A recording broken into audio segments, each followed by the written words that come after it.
искусства в автомобилях ВАЗ стучат клапана. Слышен стук, как будто большой зазор в клапанах. Клапана здесь отрегулированы. Постель проверена. Стаканы в головке. Повышенный люфт не имеют. Но стук присутствует. Всему виной сивой люфт распредвала.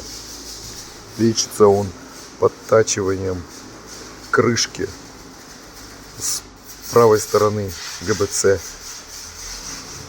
Вот сюда вот упирается эта крышка, а подтачивается крышка вот с этой стороны.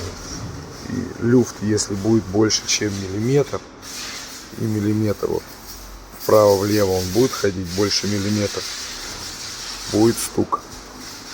Удачи!